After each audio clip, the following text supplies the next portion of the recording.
Next, we got two wonderful panels diving into the future of semi and AI.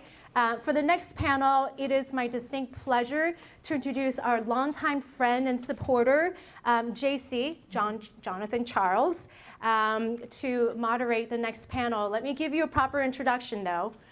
Come here. John Charles, aka JC, has been an investor at Samsung Catalyst Fund for the past 10 years plus. And having joined the team as its first associate, JC now serves as a director and is primarily focused, along with the rest of the SCF team, on semiconductors investing related to data center compute and networking and memory and storage infrastructure. JC participates at the board level at Celestial AI, Rescale, and Empower Semi, and is also an active Kauffman Fellow. Please put your hands together for our dear friend, JC.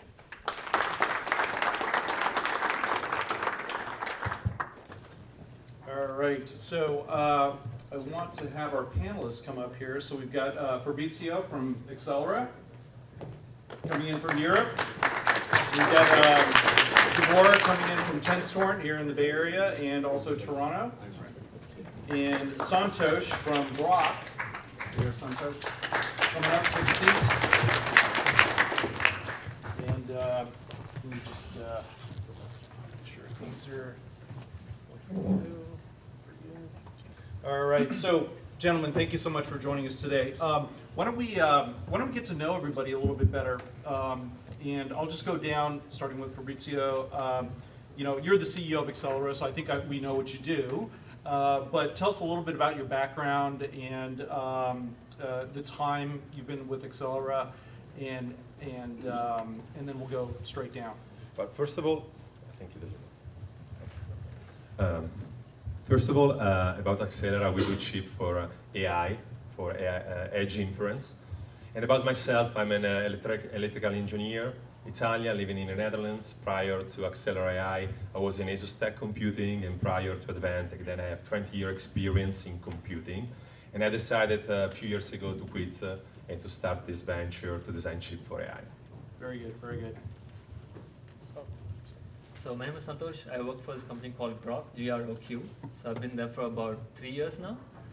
Very different company than when I joined, but it's also because of LLMs that came along and changed the show for all of us. My background is in semiconductor physics, and then I came to semiconductor industry, worked on analog, memory, digital, all the trifecta, and then found a position in Groq where Jonathan took a chance on me, and now I'm driving the next generation optimizations for performance and power for our solutions. Great, great. DVOR, how about you?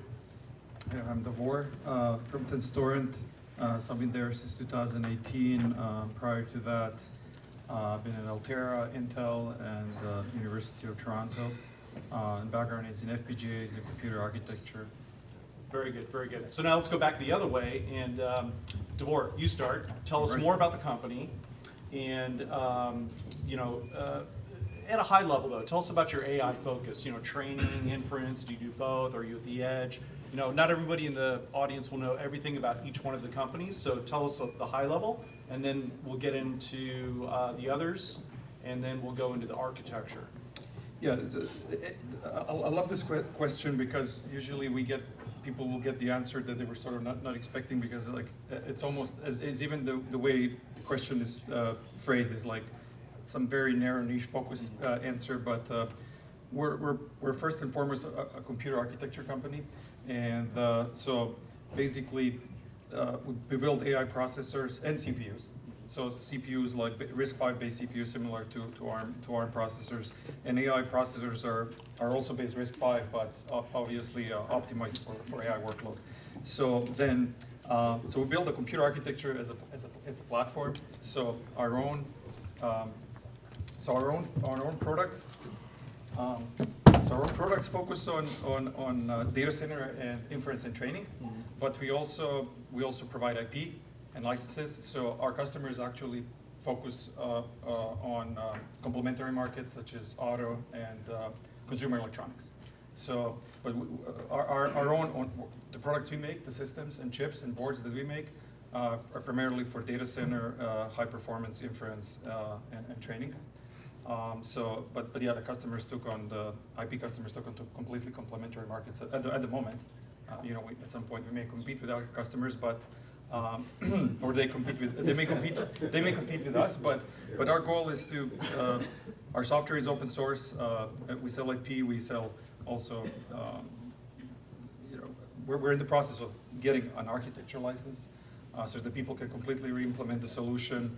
And sort of the motto of this company is own your silicon solution, own the full stack software and the hardware, right? So really, we really want to enable customers to build what they actually need, right? So a lot of customers come to us and be like, I want to make my own silicon, but you kind of already have most of the stuff you need, and the software is all on GitHub, it's open source, so it's a huge boost to anybody starting thinking of making an AI solutions that really fits their needs. Seems to find that Senstorient is almost like one-stop shop for that, right? Great, great. So, and for the audience, how old is the company? Around six years. Okay, yeah. Great, thank you. Santosh, you're up. Yeah, so Grok today is a fully vertically integrated AI ecosystem company where we are providing essentially fast AI inference. That's our end product that we're providing today. We're doing that for only inference. We don't focus on training. And then we are our prime customers are basically in the form of anything to do with data center. So both in the cloud, we have our own cloud that we are hosting today about 500,000 developers that are using our platform today. And then we have about hundreds of enterprises who are working with us to get their on-prem solutions for these for fast AI applications. Okay. And the age of the company? About 8 years now. Okay, very good. Fabrizio? Well, different for Accelera, because at Accelera we believe that the next wave will be the AI at the edge, in all the devices around us. And then what we do is a chip for inference, which can power robots, surveillance system, drones, medical devices. It's an architecture that delivers high performance at a fraction of price and power consumption of today's solution. We have designed 3 chips in 3 years. We are very young. 3 years ago we started, scaled to 200 people or around Europe, in the United States, delivering now the solution to market to more than 60 customers. And one unique solution proposition is the architecture that we can talk maybe later, which is digital in-memory computing. Then we merge the memory with the computing element. Okay. Now, before we switch over to maybe DVOR, follow-up question for you. I've heard you can also scale up eventually into the data center. Can you tell us a little bit about that super quick? Well, the architecture we design is highly scalable. The first chip is just a 4-core chip which delivers a couple of hundred tera operations per second, which is a very high number. Typically at the edge you have 10, 20 tops. Our architecture can scale very well, essentially increasing the interconnect and the number of cores, but we can also scale playing around the size of the memory computing array. There are different ways to scale, either number of cores or the size of the array. And we're scaling up in the sense that the next generation chip, which we haven't yet unveiled, is going to deliver 3 to 5x the performance of the first generation. Okay, very good, thank you. So DVOR, the need that influenced the architecture and then your approach, or tell us about the features and then the benefit ultimately to the customer. From the architecture perspective? Yeah. So we kind of wanted to bring basically 3 worlds together, right? So a lot of folks at the company had GPU experience, and a lot of folks had CPU experience building CPUs, and then folks building FPGAs.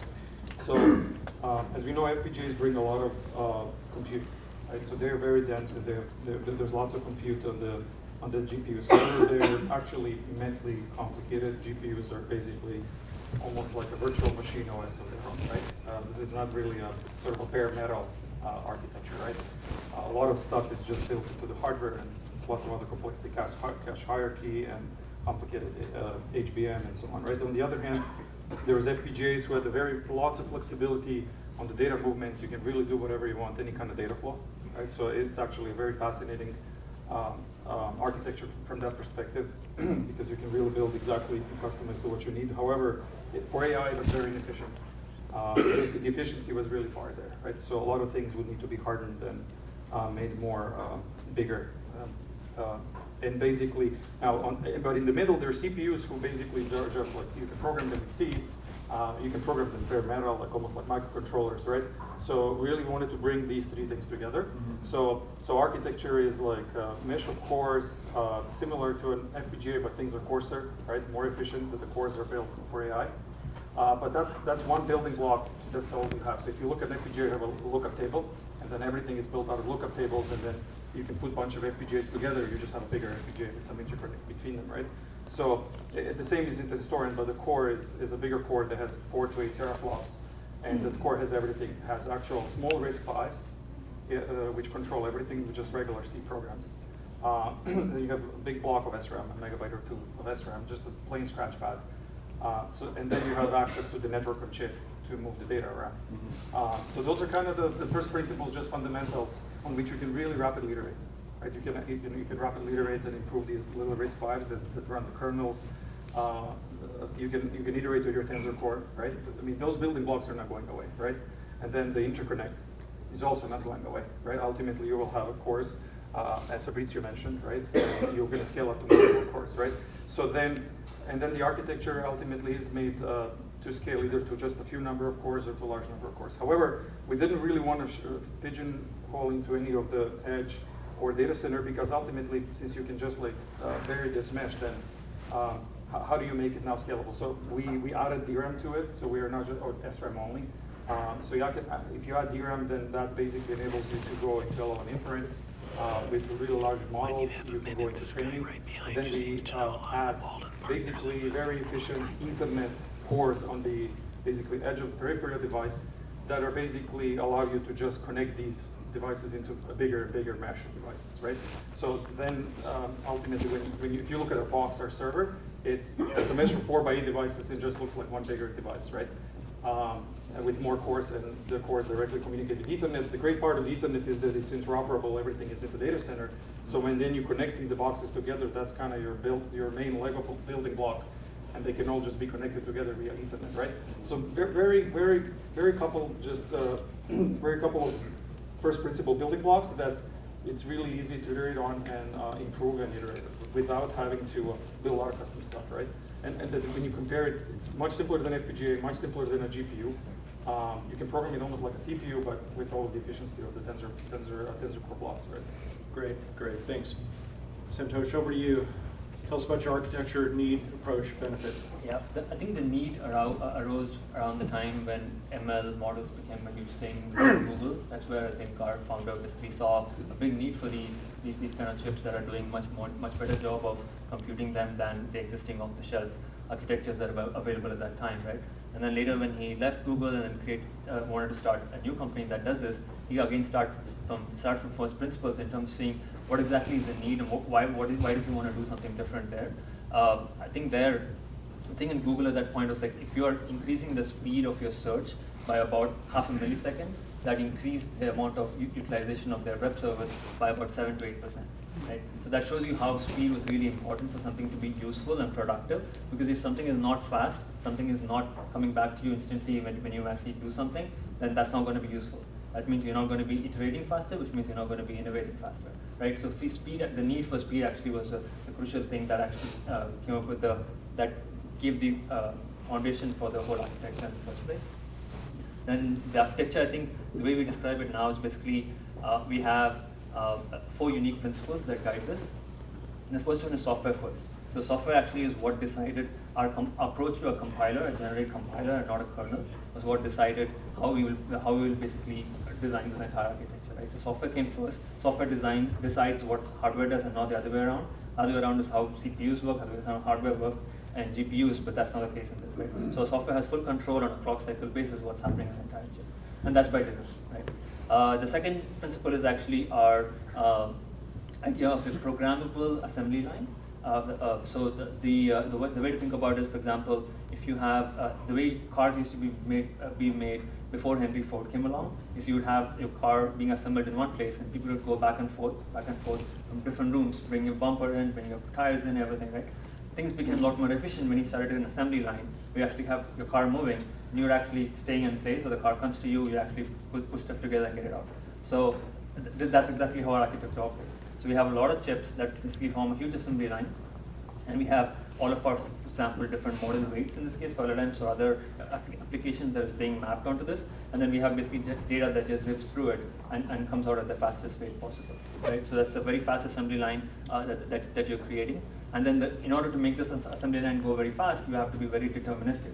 So your computer has to be deterministic, your networking has to be deterministic. And that way, you can basically move this whole thing very fast. Okay? So that's the third principle. And the fourth and final principle is essentially all of this is on a single chip, right? So we're trying to minimize data movement as much as possible. So our compute, our memory, our networking, all of that's in the same chip, right? So when we put all these together, that's when we get the AI solution. We call it an AI token factory that we are building.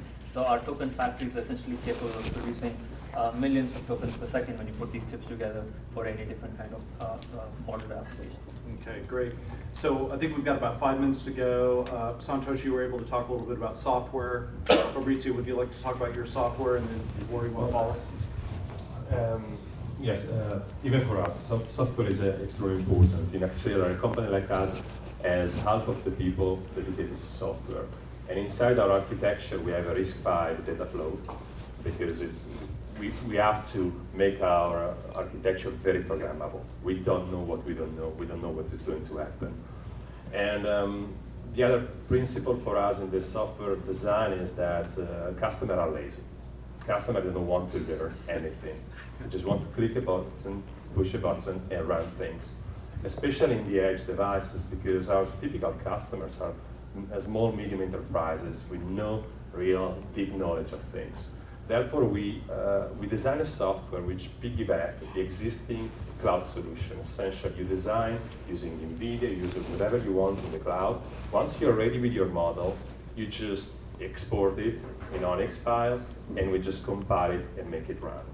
And on top of it, we have also created a set of tools which allows customer to put together a pipeline and solve completely the application, push a button, and get a source code. Essentially, I think that usability is the key for adoption. Okay. DVOR, I think you got about 2 minutes. Okay. Yeah. So our software. So software is obviously it's super important, especially in AI when a lot of companies are coming in. When NVIDIA has a lot of ecosystem around NVIDIA is in pretty good shape and mature and working. So obviously, when you're coming in, there is very high expectation on the software. So our strategy was then to basically open source the software and build all of the layers. So all the way from the bare metal, where people have direct access to ISA and can see and understand everything about the architecture. A lot of customers who want to own the solution. They want to have the confidence that they have control over everything, and that they basically can customize their solution, and that they can control their destiny, right? And especially because it's RISC-V based, right? And they can see that a lot of industries go in the direction. And then all the way to the compilers that integrate into PyTorch, JAX, and Onyx, right? But we build all the layers. Like we have the bare metal program model, basically, that we believe it will be better than CUDA, than a library, better than cuDNN, and then compilers integrating into PyTorch, JAX better than the existing ones. So why? Because we obviously built this, from ground up, from scratch, learning on all the lessons that NVIDIA had to go through. They organically built this from 2007, just built CUDA for a single device, then a bunch of hacks that were added sort of to add a library, then hacks here and there to extend it into multi-chip and nickel, and then lots of custom libraries on top, and all of the system got fragmented across the whole thing. But basically for us, it's sort of the whole thing is holistically architected, top to bottom. So I'm pretty sure folks from NVIDIA would be like, I wish we had a chance to do it like that. Also, if they had a fresh start, but they have a lot of legacy software out there that has to be supported, right? But people do ultimately want the whole thing, right? So some people just like push button PyTorch. Some people be like, we're going to do everything ourselves. Just give us bare metal access, and they use our thing as a reference, as a starting point, and then they rewrite. Okay. John, how are we doing on time? All right, gentlemen, thank you so much. Thank you. Uh-oh. Don't leave yet. Please stand here and pose for a photograph. My colleague's going to take a picture here. Please give another, here, let me stand over there. So I'm not in the picture. Please give another welcome and a welcome to Fabrizio, Santosh, and DVOR for a great conversation. And thank you for our colleague, JC, for the wonderful moderation. Thank you so much, gentlemen.